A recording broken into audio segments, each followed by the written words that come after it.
They say rejection sparks greatness. I was fired that Monday in front of 12 people by a boss who had already signed my pink slip 4 days earlier, just waiting for a crowd. Charles Voss slid my termination notice across the wood without a greeting, a reason, or any hesitation. Then he dragged out one brutal sentence, spoken loud enough for every single person in that room to hear. You are finished, and in this industry nobody will ever hire you again. I just looked at the paper, then at Voss. I did not argue. I never raised my voice. I simply stood, buttoned my jacket, and walked right out. What my arrogant boss and that entire corporate boardroom never suspected was that I had already spotted a worthless startup asset and was ready to acquire it. What was my secret venture? The exact forgotten business idea Voss had foolishly discarded. Let's look at how it unfolded. Voss arrived at 8:03, flanked by 2 corporate executives. He completely ignored the thick report on the table, never even glancing at the data I spent hours preparing. He stared at me like you look at a broken machine you have already decided to throw in the trash. He took his seat, adjusting his cufflinks, and cleared his throat right before he finally spoke. He did not ask me for a presentation, nor did he open the floor. He slapped a single sheet flat onto the table, sliding it across the polished wood until it stopped right in front of me. It was a brutal termination notice, effective immediately, officially signed and dated the previous Thursday. I just stared at the paper. I read the harsh words slowly, not because they were confusing, but because my brain needed a few extra seconds to process that this betrayal was finalized 4 whole days ago. Way before this morning, before my report. Even before the 8 anxious minutes I spent pacing that hallway, practicing exactly what I planned to pitch. The boardroom was dead quiet. Giselle Harmon watched from the far end, a thick folder of financial projections resting before her. She refused to speak, didn't even move. But her right hand slowly gripped the edge of that folder, pressing hard until her knuckles turned bone white. Voss just leaned back. His tone was calm and sharp, carrying just enough volume so every single person in that room heard it. You are finished, Matthew, and let me be totally honest. In our industry, nobody is ever going to hire you after today. Not right now, not in 5 years. He delivered those words like a judge reading a guilty verdict, not a warning, utterly final. Sealed forever. I stared down at that termination notice again. Then I looked right at Charles Voss, keeping my voice steady. I refused to beg. I folded the paper once, slipping it inside the 41-page report I had stayed awake until 2 in the morning to finish. Then I stood up from the table. I grabbed my suit jacket from the chair, fastened the middle button, and walked straight out of that conference room without a single backward glance. Packing up my desk took under 30 minutes. 2 solid years of my corporate life fit into one moving box. My stapler and a framed photo of Lucas at the beach. A tiny cactus gifted as a joke about my resilience and a single USB drive loaded with personal backups. 2 guards escorted me to the elevator with that cold, practiced politeness of people who had walked out fired employees before and would tomorrow. The doors opened. Rejection wasn't my failure. My real journey was just beginning. Let's look at how hitting rock bottom built my logistics empire. I walked out of Corway holding a cardboard box, my phone buzzing. I answered without even checking the screen. Dad, my son's tiny voice asked, "What are we having for dinner tonight?" "I want the pasta with the round things." I paused, shifting my cardboard box. "Tortellini," I replied. "Yeah, buddy, we can do that." The next 3 weeks felt like watching dirty water slowly drain down a sink. No big drama, just a steady, quiet fading of my entire career. I fired my resume off to 6 different companies in 10 days. Every single one of them replied with the exact same rejection. Position filled, bad timing, or they would keep my details on file, standard corporate lies. 2 rejections hit within 48 hours. Clearly, nobody even bothered to read my background. Someone had already made the call. I understood completely. My old boss wasn't just making a prediction that Monday morning. He was announcing a corporate blacklist he'd already put in motion. My bank account held enough for 4 months of rent, maybe 5 if I starved. My son was set to start 1st grade that September. The school enrollment papers sat on the counter, right next to a field trip permission slip. That simple field trip cost $12. I signed it without hesitating, then sat alone in the dark long after my boy fell asleep. Stick with me here, because this empty night changed everything. I opened my laptop to escape the silence. One single browser tab was still open. I didn't remember opening it, but it showed an obscure industrial real estate site. At my old corporate job, I studied these hidden market gaps like people solve Sunday crosswords. It was something I did when I wanted to clear my head without any real pressure. I scrolled with zero urgency. Mostly just useless junk, rotting processing plants and flooded storage warehouses. Worthless commercial properties that had bounced around the market for years without selling. I almost closed the window until a weird listing on page 4 caught my eye. Delray Industrial Park, 4.2 acres with old rail lines. Partial electrical systems, fully rated for heavy industrial loads. It sat 31 miles past city limits, discounted 4 separate times. The asking price was a figure that frankly sounded ridiculous for a business but terrifying for a blind gamble. The property notes were brief. Terrible location, far from modern shipping hubs, with decaying infrastructure needing massive repairs. I opened a new window and pulled up federal corridor planning. Database I'd bookmarked years ago, the research my old bosses totally ignored. I pulled up the freshly updated map for the Eastern Logistics Corridor. The exact chart detailing the planned highway expansions, plus massive rail line upgrades scheduled to launch within 4 to 6 years. I put both of those maps side by side on my monitor. You see, Delray sat right between transport lines my old bosses ignored. They rejected me, but I still believed in myself. In 4 years, maybe 5, that dead location would become my ultimate billion-dollar logistics hub. This property sat right in the center. I just stared at my monitor, paralyzed by the risk. Finally, I slammed my laptop shut. I lay there staring up at the pitch-black bedroom ceiling. My mind drifted back to that 41-page strategy plan buried in a box in my closet. Then I remembered my son's field trip permission slip sitting on the counter. You and I both know how rejection hurts. They wrote me off as a failure before I even walked in. Then my mind shifted to that 4.2-acre rail logistics property I had found. Heavy load infrastructure, sitting completely abandoned for 3 long years, with absolutely zero buyer interest. So I cracked my laptop open again. Benjamin Cole lived 15 minutes away downtown. He spent 32 years in industrial real estate before retiring from his desk at 62. I actually met Benjamin at an infrastructure conference about 4 years ago. I kept his business card in a file labeled People Worth Knowing, but I never actually called him.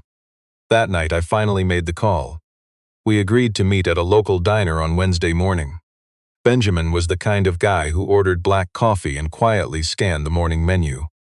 Though he already knew his order, he stayed quiet until he had something truly worth saying. I slid my Delray property analysis across the table, placing it right between our coffee mugs. Location metrics, growth projections, my targeted timeline, and that incredibly low asking price. I was not begging for money, I just wanted his raw, honest feedback. Benjamin read in silence for several minutes, carefully studying the layout map. He verified the projection data, set the paperwork down, and looked straight into my eyes. "Who else has looked at this?" he asked. I replied, "Nobody who actually understood it." Benjamin took a sip of coffee, glanced back at the papers, stared outside, then locked eyes with me. "You realize just restoring this infrastructure will swallow up almost all of your starting capital." "I know, and the timeline before all this becomes what you want is 3 to 5 years minimum. That means years of carrying costs, tiny margins from temporary tenants, and absolutely no promise of timely development." "I know that too," I replied. Benjamin slowly lowered his heavy ceramic mug. He went entirely silent for a long moment. In that thick silence, I could only hear the crowded diner and clinking silverware. A customer laughing near the window. The espresso machine whirring through a noisy cycle. Finally, Benjamin let out a dry sound that was almost a chuckle, but not quite. "Their asking price for this industrial site," he muttered, "is either a miracle or a massive trap, depending on whether you can tell a bad location from one that simply isn't ready yet." "I know the difference," I told him. "I believe you," he responded. Benjamin quietly folded his hands on the table. "I will come on as a minority partner, funding the electrical overhaul and 6 months of reserves. You handle the operations." He paused. "But if your timeline is off, we both lose everything." "If I am wrong," I replied, "I will own it." Stick with me here. We closed the deal that Friday afternoon inside a cramped notary office. It was tucked away on the second floor, smelling of chemical carpet cleaner and dusty paperwork. The commercial property deed transfer was exactly 14 pages. I sat across from their representative, signing and initialing every page, refusing to rush this victory. My young son sat near the door, his small sneakers dangling above the linoleum floor. He was happily drawing on some scratch paper the receptionist out front had given him. He drew a giant truck with massive wheels, and you know what? The driver inside wore a superhero cape. I signed the final document and capped my pen. I stared at my boy across the quiet room for a moment, then stood up. Outside in the lot, Lucas looked up. "Did you buy the big warehouse, Dad?" "I bought something everyone else totally rejected," I quietly replied. Now we're going to see if they were right. Lucas weighed this seriously, the way 6-year-olds process heavy, important news. "What if they were right? Then I was wrong," I said, "but I doubt it." Lucas gave a single nod, tucked his drawing away, and headed for the car. The next 18 months were anything but glamorous. It was just brutal, unglamorous work. You and I know this grind, when everyone else doubts you but you refuse to give up. I hired a tough crew of 7. I paid them on time every single time. Even when paying my guys meant eating dinner alone at a folding table in my Del Rey side office. Some nights, sleeping on that cold floor was simply cheaper than burning gas to commute all the way back home. My crew noticed this, they stayed. They pushed way harder than the job demanded. Because they saw that I, running this rejected project, treated their time like it actually mattered. The electrical systems came first. 3 months of rewiring and panel replacements blew past my budget and destroyed my initial schedule. Then came loading dock reinforcements, followed by rail connector inspections and massive partial replacements. Finally, we resurfaced the entire main bay floor. I handled what I could myself and outsourced whatever I could not. I absorbed harsh lessons during that dark period I never would have learned otherwise. Like exactly how rail tie bolts completely corrode inside high humidity environments, which logistics suppliers actually delivered on revised timelines, and which ones needed a strict deposit hold to stay totally honest, or how to read complex structural load reports without paying a civil engineer to translate. By month 11, my Del Rey property had 3 tenants. Small commercial logistics companies that desperately needed affordable regional transit staging. None of those 3 contracts were massive, but together they covered my basic operating costs and a razor-thin margin. This wasn't a grand victory yet. It was just proof I was right.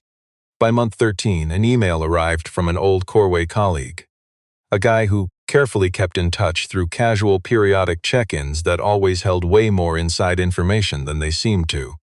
His message casually mentioned in passing that my old company signed a huge northern expansion contract and desperately needed third-party logistics partners along the eastern corridor. I read that exact email twice. I dragged it into a folder labeled reference and I never replied. Instead, I went straight back to reviewing load capacity projections for my second bay. My old boss Benjamin visited the site in month 15. He paced the entire perimeter in dead silence, studied the loading docks, and inspected the rail connector spur. Then he stood dead center in the main bay, spinning in a slow circle, almost like he was taking inventory of the massive space above him. When he finally approached, you and I could see the exact moment his whole perspective shifted. "I called you a crazy person when we first sat down," Benjamin finally admitted. "You did." I was being entirely imprecise. He scanned the massive bay one last time. "You're not crazy. You're just operating on a timeline that makes everyone else uncomfortable. Rejection only breaks you if you let it." 8 months after Matthew left Corway, Giselle Harmon became CFO. She owned the role, absolutely disciplined and painfully thorough. Her brutal precision made the entire corporate office either deeply respect her or quietly fear crossing her path, usually depending on what massive errors she had just exposed in their numbers. She had not really thought about Matthew Hale in any real way during those 8 months. But she did think about his firing. She remembered it like watching a brutal train wreck unfold right in front of you and choosing not to step in. It was not guilt, just the cold realization that a permanent choice had been made. When Voss tasked her with finding logistics partners for their massive northern expansion, She took it incredibly seriously. She designed a brutal scoring system. She located 15 potential shipping facilities. Her team went out to run background checks on the top 8 choices. Then, on a Tuesday afternoon, her assistant dropped the updated shortlist on her desk. Giselle quickly scanned the names. Her pen froze on number 4, Del Rey Industrial Hub, solely owned, founded 22 months ago. She spun to her computer and pulled up the business registration. Next, she checked the commercial property transfer records. She sat frozen for a long second before opening the profile her assistant had left. The numbers were spectacular: direct rail access, heavy load capacity, active renters, and highly competitive rates. It scored higher than any other shipping hub on the entire East Coast under her parameters. She closed the folder and stared blankly at the wall. Then she grabbed her bag and told her assistant that she would handle this site visit herself. Let's look closer. Del Rey on Thursday was far busier than she ever expected. A massive semi-truck was backing into the second loading bay as she arrived. 2 workers in bright safety vests zipped a forklift down the main corridor. This whole operation was built by a man who refused to let rejection stop him. Nothing was staged to impress investors. This was raw, functional power. Completely deliberate. She finally spotted Matthew near the far end of the bay. He stood by a massive logistics monitor on the wall, talking strategy with his crew. He wore a simple flannel shirt and beat-up work boots caked in dried concrete. He had that look of a man who believed in himself when nobody else would. He looked up and saw her. His face remained totally calmly blank. "Miss Harmon," he said calmly, "I was not expecting a visit." "That was completely intentional," she replied. "I prefer seeing how a startup actually runs, not how it puts on a show." "Fair enough," he nodded. "Where exactly do you want to start?" They toured the massive shipping complex for 40 minutes straight. Giselle fired off rapid questions about weight limits, rail schedules, and power backups. Matthew answered every single question directly, zero hesitation, zero fluff. He never even asked what she was doing in his warehouse. He did not even mention that humiliating conference room on the 24th floor. He treated it like a standard meeting, because once you believe in yourself, other people's opinions lose their power. See the lesson? Real failure is giving up on yourself. By the end, Giselle had filled 4 full pages. Rejection is only a test. She stood waiting. She glanced back at the modest warehouse, comparing her dry data to the brilliant reality built from pure self-belief. "You actually built this empire in under 2 years, she stated flatly. 22 months, Matthew replied. She just nodded. They shook hands right by the entrance. Heading to her car, she tossed her notes onto the seat and sat in absolute silence for a full minute. His new startup hub wasn't just okay. It was the smartest business model she had seen, and honestly, no other property even came close.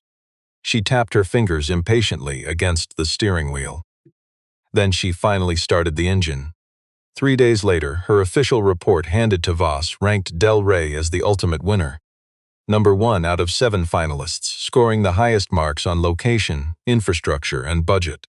She wrote the recommendation purely on facts, letting the undeniable data speak for itself. She dropped the folder onto Voss's desk that Friday. He scanned the summary until his eyes stopped on line 4, right where Matthew's property was listed. His face did not show anger. It just went completely cold, like a heavy wooden door, slamming shut and locking from within.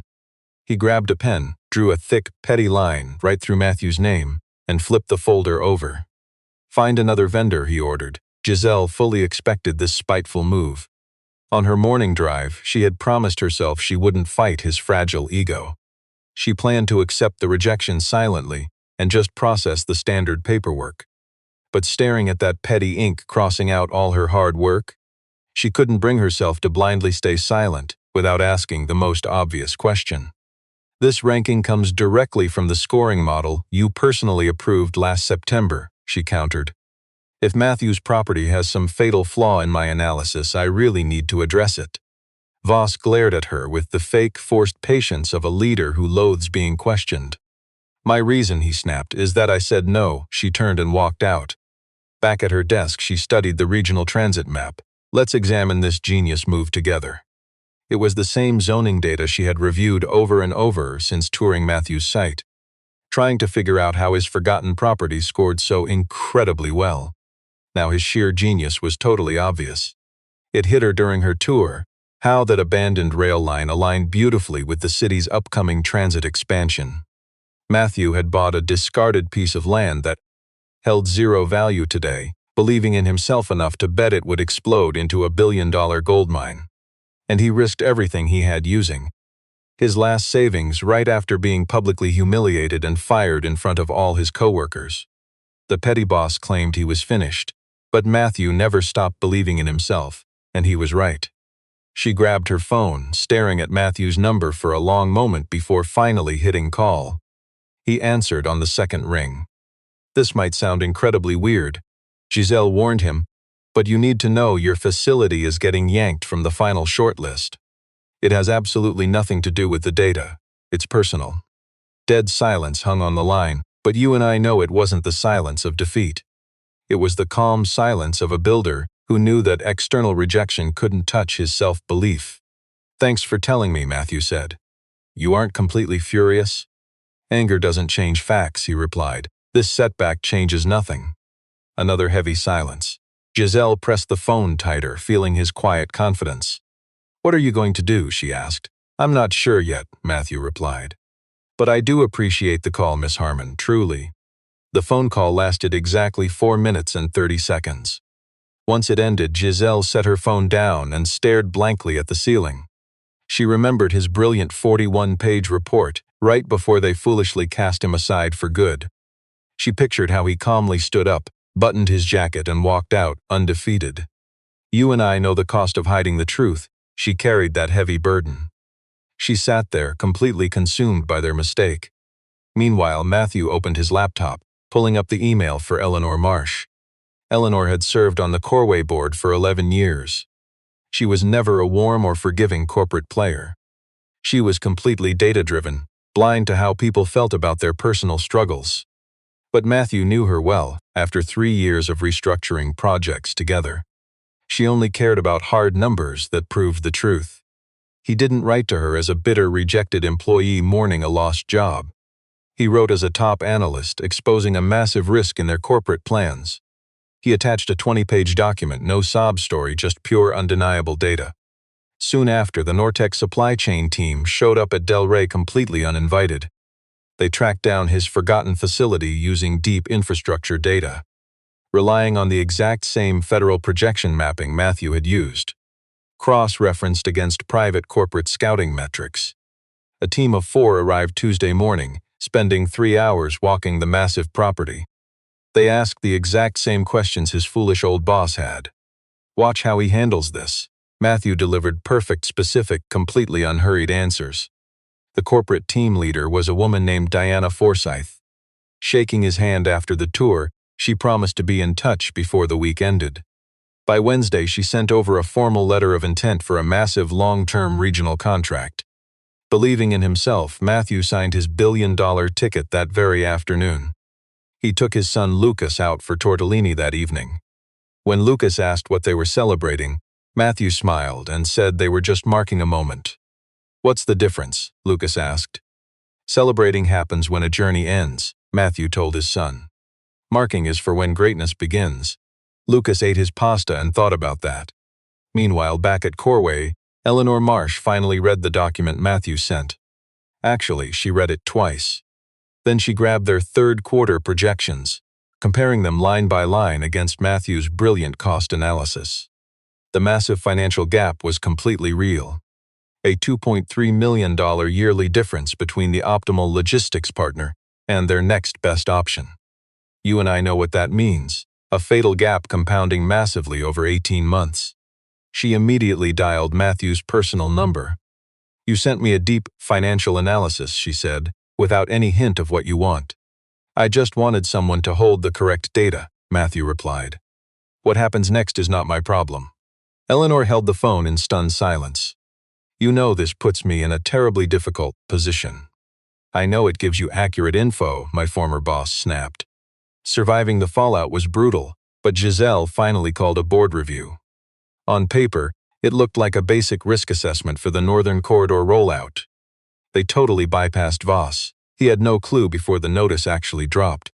Here is the thing, the one moment I never saw coming, looking back now. Made my business empire possible, all because of Voss and his smug certainty. Someone deep inside the corporation started making quiet calls, feeding journalists and logistics publications completely fabricated stories, claiming that my Del Rey industrial hub had failed safety inspections and that its owner, meaning me, was a fraud with fake business credentials. Every single one of those claims was completely false. But they left a digital trail. We tracked it to a Corway account. Within 72 hours, 2 of my startup tenants quietly terminated their month-to-month leases. They wanted no part of a messy public fight. Just like that, I lost 2 major contracts in 1 week. I sat alone in my tiny office when that second cancellation hit. I didn't smash things or make angry calls I would regret the next morning. I just sat there, staring at the loading bay and the logistics systems I had personally designed. The concrete floor I poured myself. That rail line running straight from my facility to the main tracks. I built this startup with my own money and sweat. People can reject you, but giving up on yourself is the real failure. So I called Benjamin instead. They are coming after my reputation now, I told him. Benjamin was quiet for a moment. How bad? Lost 2 tenants. The press is running the story unchecked, I said. Can you trace it? Richard can, he answered. That is exactly why I am calling him next. Richard Aldrin was a battle-tested lawyer. He had seen this kind of corporate sabotage before and was not surprised. He listened to my story without interrupting, asked 3 quick questions, and told me he needed 48 hours. In just 36 hours, he traced the entire smear campaign back to its source. It was a shady vendor account tied directly to an internal Corway code. He documented every single piece of evidence, and then he called me. We have a solid defamation case here, Richard said. But that is not the real play, is it? No, I told him. The real play is at the upcoming board meeting. Richard compiled all the damning evidence for Eleanor Marsh to review. Meanwhile, Giselle had reached her breaking point. She was done waiting and ready to take action. She built a massive presentation for the board's risk session, purposely keeping my old boss totally in the dark. She worked through the entire weekend, alone in her quiet apartment, surrounded by logistics corridor maps and cost analyses scattered all over her kitchen table. On the morning of the board meeting, Voss sat smugly at the head of the table. He looked secure, like a man who had ruled corporate rooms for 20 years. To him, this was just another routine board review. He was not worried. Then Eleanor officially opened the session. She calmly invited Giselle up to present the new partner evaluation. Giselle stepped to the front of the room and confidently walked them through her entire scoring framework. It was clean, sharp, and highly methodical, the kind of presentation she could deliver in her sleep. She pulled up the data analysis, highlighting the top 3 facilities. She showed the board exactly where my Del Rey ranked and why. Inside, Giselle exposed the massive financial cost of rejecting me. A $2.3 million gap between my startup and the garbage Voss pushed. She clicked to the next slide. It was brutally simple. A timeline mapping out the entire smear campaign against me, exposing the vendor accounts and the paper trail that proved it. Cutting my company Del Rey from the deal, Giselle told them, her voice completely steady, had absolutely nothing to do with poor performance. It had nothing to do with safety or operational failures. All those nasty rumors floating around in the press are backed by absolutely 0 real inspection records and came directly from an internal order right here. She paused. That petty decision cost this company $2.3 million annually. The massive legal liability is something that Mr. Aldrin can address if the board wishes. Total silence hit the room. Trust me, this wasn't peaceful quiet. It was that heavy silence when people finally stop pretending the obvious truth isn't staring them in the face. Eleanor stared down the long table. Charles, she said. Her quiet voice had that dangerous edge that makes a threat feel real.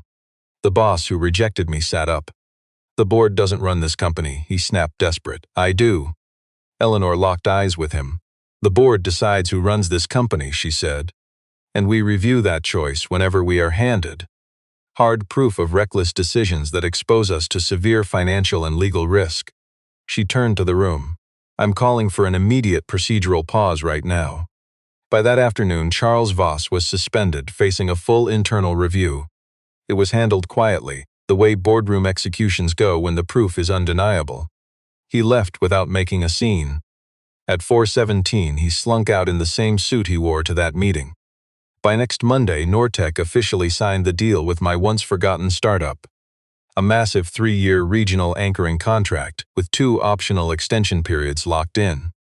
The official press release from Nortec proudly featured Del Rey by name, establishing my startup as the anchor facility for their entire Eastern Corridor expansion. Within 10 days, 3 massive logistics operators reached out to me with serious inquiries. 2 of them were the exact same companies I'd pitched 18 months ago, back when I refused to give up. I personally called every single one of them back that same afternoon. I didn't waste my breath releasing a statement about Voss. I ignored the flood of journalists constantly blowing up my phone. I had Richard send a simple factual correction to the papers that smeared us. Then, I got right back to building my billion-dollar logistics empire. Giselle quietly handed in her resignation to Corway 6 weeks after that explosive boardroom meeting. They let her go without a fight, just like she knew they would.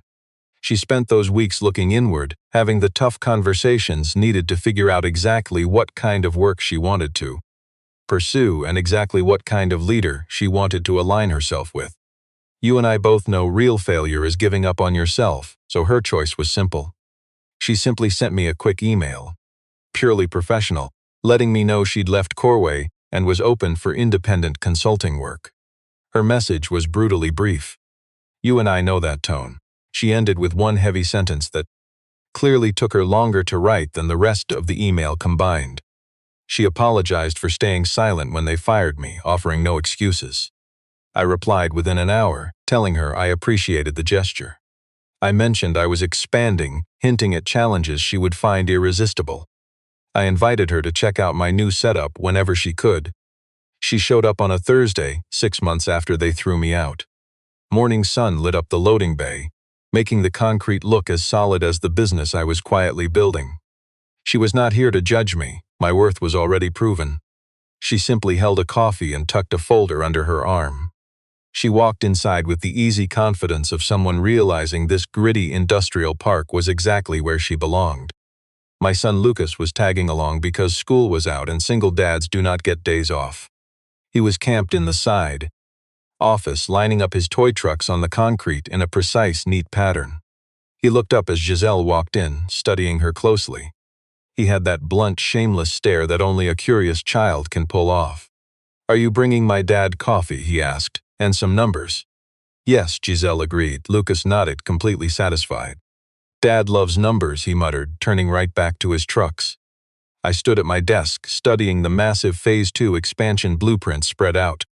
4.2 extra acres next door, plus an extended rail spur. A climate-controlled secondary bay for new pharmaceutical clients coming through our growing referral network. I looked up as she stepped inside. I took the coffee she offered, and we leaned over the desk, analyzing the drawings. "Phase 2 is much bigger than the original," she noted. "The first facility proved my concept," I replied. "This is the real plan." She studied the blueprints. "You had this planned when you signed the first contract." "Yeah, you just could not say it out loud yet." I looked at her. I said absolutely nothing, but you and I know silence is the strongest answer. We went through the planning folder she brought for the next 2 straight hours. Operating costs, tenant revenue projections, new freight corridor timelines from the federal office. A detailed risk scenario she built because the challenge grabbed her, and she had never been able to ignore a complex business problem since she was 19. I listened intently. I fired off questions hitting the absolute core of each issue, making fast margin notes in the shorthand of a man who actually works for a living, not some executive in a cushy boardroom. Eventually, Lucas popped his head in the door and announced he was starving. Giselle mentioned she saw a local food truck parked 2 blocks away when she arrived. Lucas stared at me. I glanced at Giselle and figured we all needed a break anyway. We walked down the dusty city block in the afternoon sun. Just me, Giselle, and Lucas walking right between us, my son. Grilled the food truck driver about his serving windows mechanical setup, answered with patience. Failing only happens when we stop believing in ourselves. We both know rejection cuts deep, but standing outside, their conversation drifted far beyond mere numbers. Nothing flashy, just quiet, everyday moments of keeping your own belief alive. That effortless bond of two survivors who refused to quit on themselves. They survived the worst, only to discover the unbreakable strength they carried inside all along. Heading back to the new industrial site, little Lucas held Matthew's hand, reaching out to Giselle. She quietly looked down at him. But his eyes drifted, captivated by the bustling world across the street. She gently took his hand, and together, they walked the final half-block back to their own empire. Back inside, Matthew stood by the glass, looking out over his own bustling loading bay. His shipping fleet was running its busy afternoon cycle. Arriving right on time, loading up. Rolling out down the road toward the Eastern Corridor, where massive government projects were already breaking ground for a massive highway expansion. An opportunity his former bosses completely missed because of their own blind arrogance. He trusted what everyone else rejected. He built his own empire while the doubters who fired him still thought he was finished. Now those freight trucks rolled out of the bay in one steady, unstoppable line. Matthew watched them hit the highway and turn east, carrying the day's first shipments straight toward the very same sector he used to map out in his dark apartment 2 long years ago, back when his bank account only had 4 months remaining, with little Lucas sleeping nearby. The only tool this single father had to work with was a map, his own self-belief, and an idea they called a waste of time. He watched his final delivery truck roll past the security gate. Because failure is giving up on yourself, he simply turned back to his plans and got to work.